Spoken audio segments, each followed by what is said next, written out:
పెద్దలు ఎందుకంటే ఇంకా పర్కాల మీటింగ్ ఉంది మరి ఆ మీటింగ్ ఉన్నందున మన ముఖ్యమంత్రి గారే మాట్లాడుతున్నారు గౌరవనీయులు మన ఆత్మీయ సోదరుడు మొలుగంటే ఆప్యాయత ప్రేమ పంచేటువంటి నాయకుడు మేము కష్టాలలో ఉన్న కన్నీళ్ళలో ఉన్న కన్నీళ్లు తుడుస్తూ మీకు చేయితగా నేనున్నా అని ప్రతినిత్యం అధికారం ఉన్నా లేకున్నా పదవులున్నా లేకున్నా మనకు చేయితనిస్తున్న మన ఆత్మీయుడు మన అభివృద్ధి ప్రదాత మన సీఎం గారు రేవంత్ రెడ్డి గారిని మాట్లాడాల్సిందిగా విజ్ఞప్తి చేస్తా ఉన్నాను.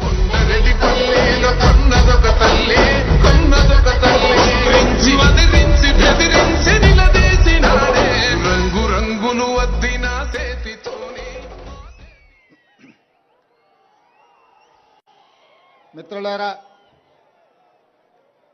ఈనాడు మీ అభిమాన నాయకురాలు మా ఇంటి ఆడపడుచు ధనసరి అనసూయ సీతక్క గారి నేతృత్వంలో ములుగు జిల్లా ఏర్పాటు ప్రక్రియనే కాదు ఆ జిల్లా కలెక్టరేట్ కార్యాలయ ప్రారంభోత్సవ కార్యక్రమానికి నాతో పాటు ముఖ్య అతిథులుగా జిల్లా ఇన్ఛార్జ్ మంత్రివర్యులు పొంగులేటి శ్రీనివాసరెడ్డి గారిని, శాసనమండలి సభ్యులు పిసిసి అధ్యక్షులు మిత్రులు మహేష్ కుమార్ గౌడ్ గారిని, మరో సహచర మంత్రివర్గ సభ్యులు అడ్లూరి లక్ష్మణ్ గారిని, స్థానిక పార్లమెంట్ సభ్యులు బలరాం నాయక్ గారిని, శాసనసభ విప్ డాక్టర్ రామచందర్ నాయక్ గారిని, మందుల సామెల్ గారిని, రాజ్యసభ సభ్యులు సోదరులు వేం నరేందర్ రెడ్డి గారిని, ఇతర ముఖ్యమైన నాయకులను, జిల్లా కలెక్టరు అదేవిధంగా వారి సిబ్బంది, జిల్లా ఎస్పీ గారు వారి పోలీసు సిబ్బందితో పాటు ప్రాణ సమానులైన ములుగు జిల్లా మా సోదరులందరూ ఇక్కడికి వేలాదిగా తరలి వచ్చి ఈరోజు ఈ కార్యక్రమంలో పాల్గొన్నందుకు మీ అందరికీ మనస్ఫూర్తిగా ధన్యవాదాలు కృతజ్ఞతలు తెలియజేస్తున్న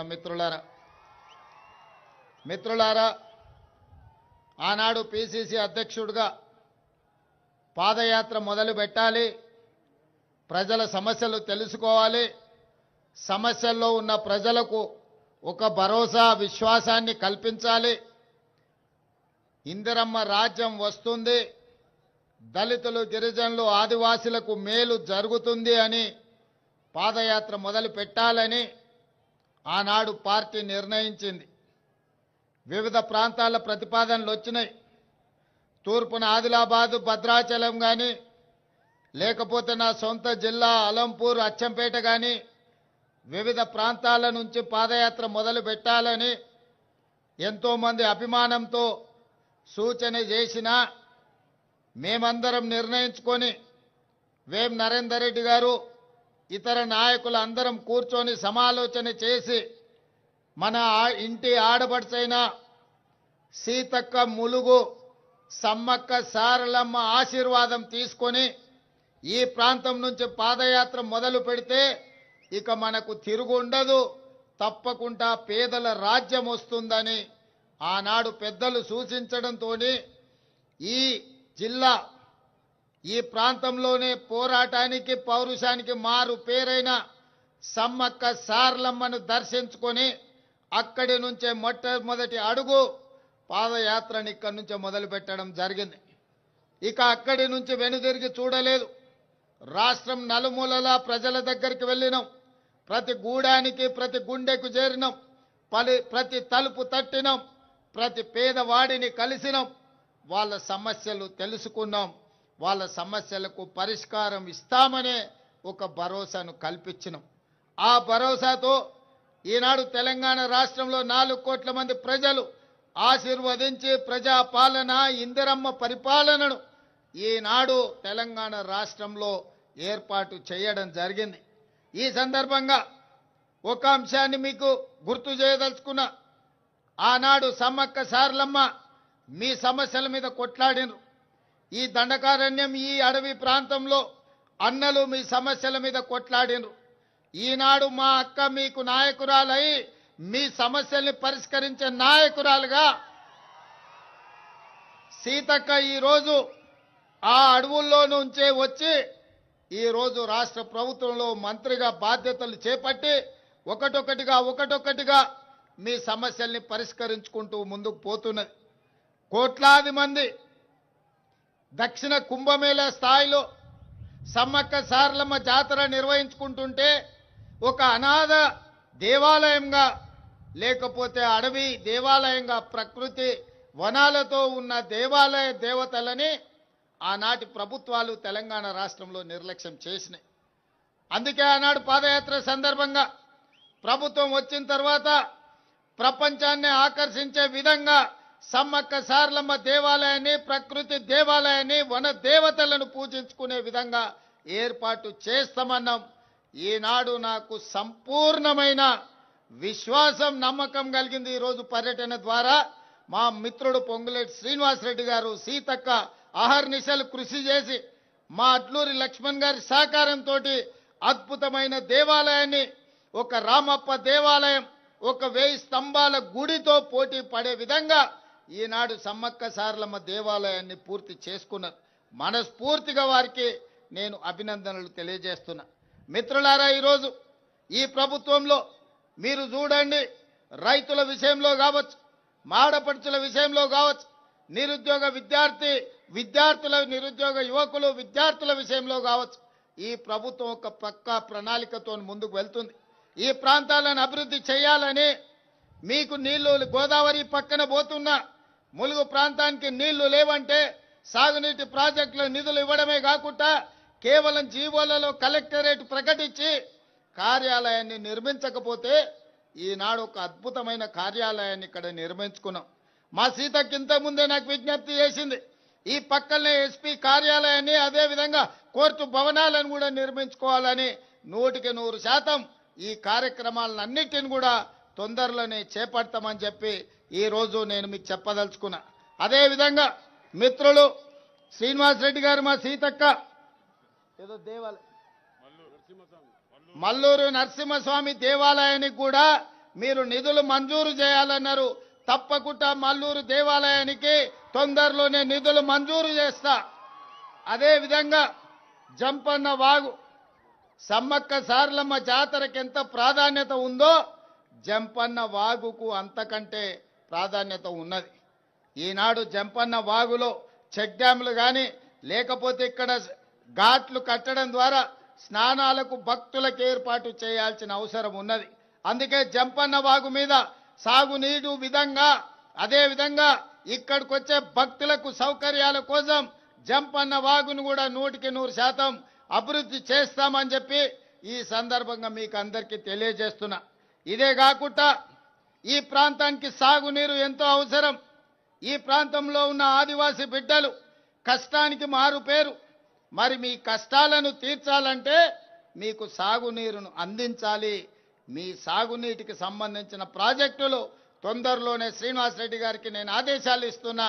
ప్రత్యేక సమీక్ష చేసి ఈ ప్రాంత అభివృద్ధి కోసం ఏమేమి నిధులు కావాలనో సమ్మక్క సారలమ్మ దేవాలయ చుట్టుపక్కల పర్యాటక క్షేత్రంగా ఏ విధంగా అభివృద్ధి చేయాలనో ఈ ములుగు జిల్లాలో సాగునీటి ప్రాజెక్టులకు ఏ విధంగా నిధులు మంజూరు చేయాలనో అదే విధంగా యంగ్ ఇండియా ఇంటిగ్రేటెడ్ రెసిడెన్షియల్ స్కూలే కాదు, అడ్వాన్స్ టెక్నాలజీ సెంటర్లే కాదు, భవిష్యత్తులో ఇంకా సాంకేతిక పరమైన విద్యను నేర్పడానికి ఈ ప్రాంత నిరుద్యోగ యువకుల కోసము ఏమి కావాలన్నా నిధులు మంజూరు చేద్దాం. ఈ ప్రాంతంలోనే గిరిజన యూనివర్సిటీ కూడా మీకు అందుబాటులోకి వచ్చింది. నా విజ్ఞప్తి ఒకటే, మా నిరుద్యోగ యువకులకు మా విద్యార్థులకు నర్సరీ నుంచి 12th క్లాస్ వరకు ఎడ్యుకేషన్, 12th క్లాస్ తర్వాత స్కిల్స్, విద్యతో పాటు సాంకేతిక నైపుణ్యం ఉన్నప్పుడే ప్రపంచంతో పోటీపడి మీరు రాణించగలుగుతారు. కేవలం విద్య ఒక్కటే ఉద్యోగ ఉపాధిలను అందించదు. అందుకే ఈనాడు చదువుకుంటున్న విద్యార్థులకు నా విజ్ఞప్తి, నా సూచన ఒక్కటే, మీ సోదరుడిగా మీ రేవంత్ అన్నగా నర్సరీ నుంచి 12th క్లాస్ వరకు బెస్ట్ క్వాలిటీ ఎడ్యుకేషన్ నేర్చుకోండి, లాంగ్వేజెస్ నేర్చుకోండి, ఇంగ్లీష్ నేర్చుకోండి, జర్మనీ లాంగ్వేజ్ నేర్చుకోండి, జపనీస్ లాంగ్వేజ్ నేర్చుకోండి. 12th తర్వాత సాంకేతిక నైపుణ్యాన్ని అందించే అడ్వాన్స్డ్ టెక్నాలజీ సెంటర్లలో చేరండి, పాలిటెక్నిక్ కాలేజీల్లో చేరండి, స్కిల్స్ యూనివర్సిటీలో చేరండి. ప్రపంచమే మీకు ఎర్ర తివాచి వేసి స్వాగతం పలుకుతుంది. ప్రపంచ నలుమూలల మీకు ఉద్యోగ ఉపాధి అవకాశాలు వస్తాయి. అందుకే మీ ఫోకస్ మార్చండి. అమెరికాతో పాటు జర్మనీ, జపాన్, సౌత్ కొరియా లాంటి దేశాలలో ఈరోజు మనకు లక్షలాది ఉద్యోగ ఉపాధి అవకాశాలు ఉన్నాయి.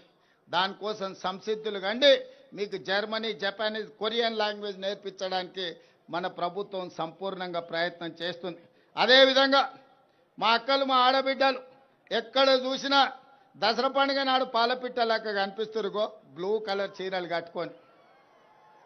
అవునా అక్క? ఎన్నడన్నా వీడికొచ్చిన వేల మంది మా ఆడబిడ్డలను అడుగుతున్నా, ఇన్నేళ్ళు వాళ్ళు బతుకమ్మ చీరలు ఇచ్చారు, ఎన్నడన్నా బతుకమ్మ చీర కట్టుకొని పండుగ పూట అమ్మగారింటికి పోయినరా అక్క? బతుకమ్మ చీర ఇస్తే ఆడగట్టిరు, చేన్ల కాడ పందులను బెదిరియనికే కట్టిరు, పిట్టలు గింజలు తినకుంటుండనికే కట్టిండ్రు. ఎన్నడన్నా మనం కట్టుకున్నామా? బతుకమ్మ చీరలలో కూడా కమిషన్లు మెక్కి వాళ్ళ బతుకు జడ మీ చీరలలో కూడా కమిషన్లు మెక్కిరు. అందుకే దుమ్ము కొట్టుకుపోయి ఫామ్ హౌస్లో పడ్డారు.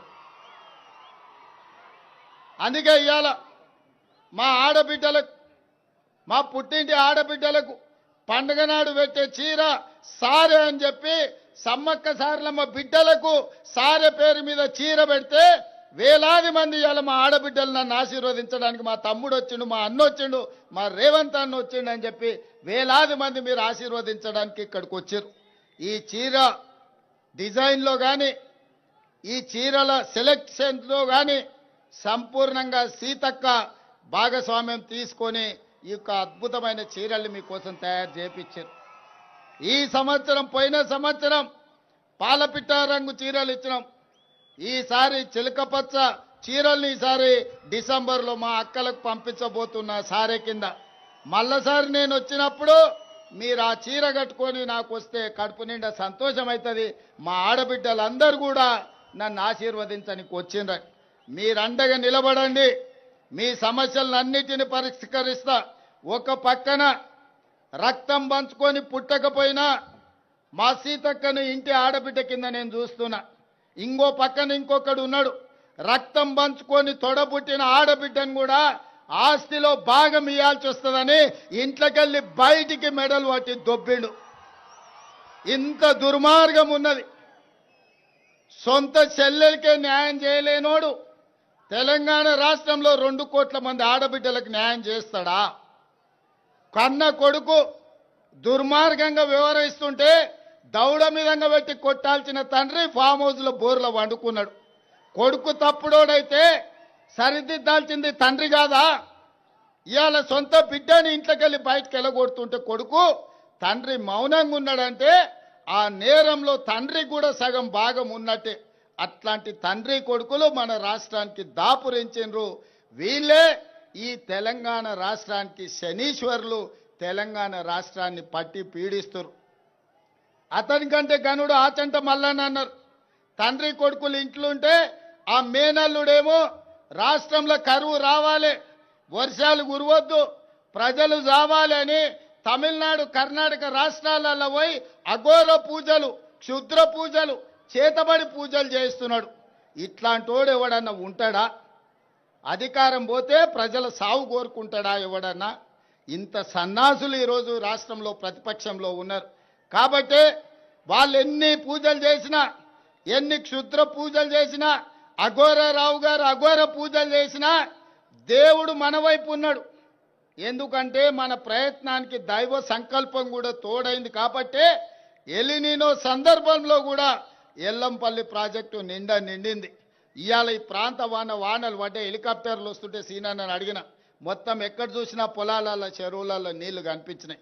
నాకు సంతోషమైంది, దేవుడు మన వైపు ఉన్నాడని. ఇవాళ దేవుడు కూడా మన దిక్కే ఉన్నారు. మీరందరూ కూడా సోదరులు, మా సోదరిమణులు నాతోనే ఉన్నారు. మంచి పరిపాలనను అందించుకుందాం, పాడి పంటలు పండించుకుందాం, తెలంగాణ రాష్ట్రాన్ని సుభిక్షంగా పరిపాలన చేసుకుందాం. మన రాష్ట్రాన్ని మనమే బాగు చేసుకొని మన రాష్ట్రాన్ని మనమే అభివృద్ధి పదం వైపు నడిపించుకుందామని తెలియజేస్తూ మీ అందరి దగ్గర సెలవు తీసుకుంటున్నా. పరకాలలో కూడా మీటింగ్ ఉన్నది, అక్కడ మిగతా విషయాలంతా మళ్ళీ మాట్లాడతాం. ఆ యువకులందరినీ కూడా అక్కడికి రమ్మని చెప్తూ మీ అందరి దగ్గర సెలవు తీసుకుంటున్నా.